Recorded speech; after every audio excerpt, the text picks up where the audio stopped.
Lawrence Brennan is Professor of Law at Fordham University and joins us live now from New York. Good to have you on the program. Thank you very much for speaking to us.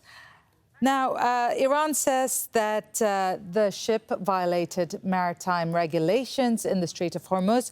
Is there a justification for Iran to seize that tanker?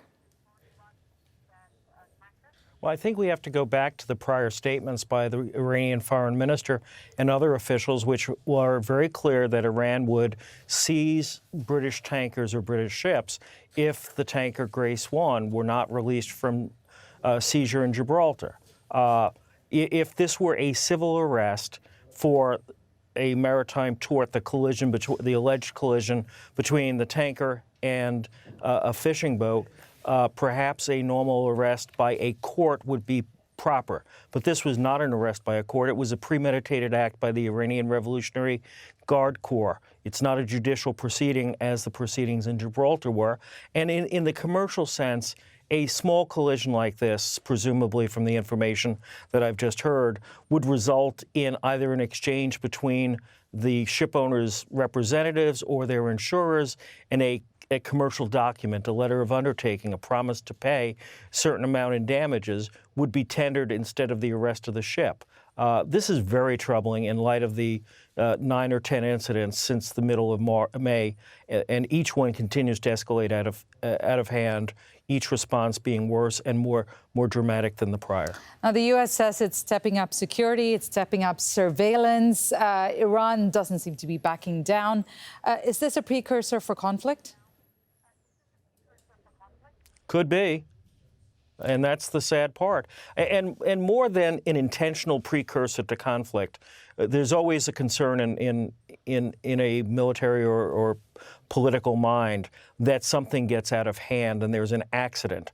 There have been lots of incidents or confrontations, rather, between the United States Navy and the IRGC vessels in the Strait of Hormuz over the years, and most of those have ended just short of a casualty. When you read the international rules of the road, the obligation of the vessel operator is not to avoid a collision, but to avoid the risk of collision. You have to give yourself a buffer, a bubble, to prevent something from happening. And in the past, with the one exception when U.S. naval forces transited through Iranian waters and were seized and held captive for a few days, the incidents have been incidents, even in some cases where there have been warning shots fired. Professional mariners know how to act and avoid. The escalation here, especially with people being held in Iran so far, is troubling. You'll remember that after a couple of people were arrested, a couple of the officers and crew in Grace 1 in Gibraltar were arrested, they were promptly released. And that's the right thing to do to calm the situation immediately. Now, we've heard President Trump say that he will be speaking to the UK about the seizure. What do you think that conversation should be about? Oh, it's what the United States and Britain always have talked about since the Second War of American Independence in 1812, 1815. Freedom of navigation, freedom of the high seas.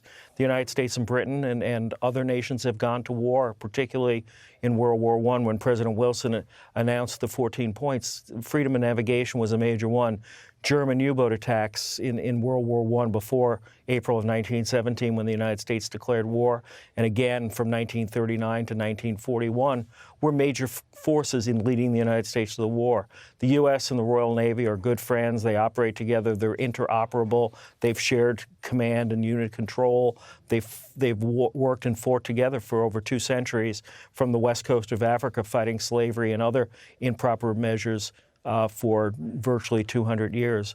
And so are our friends in the French Navy, who were instrumental in the victory of the U.S. Revolution at Yorktown at the end of the American Revolutions. And likewise, we can expect support from Germany and to a limited extent from Japan, which is reluctant to engage in combat operations for a number of reasons, including its constitutional prohibition. Professor Lawrence Brennan, thank you so much for your insight. I hope you enjoyed the conversation as much as I did, and I hope we have some effect on reaching people who are responsible for the resolution of this matter promptly. Thank you. Definitely. This is a conversation that will continue, it seems. Thank you.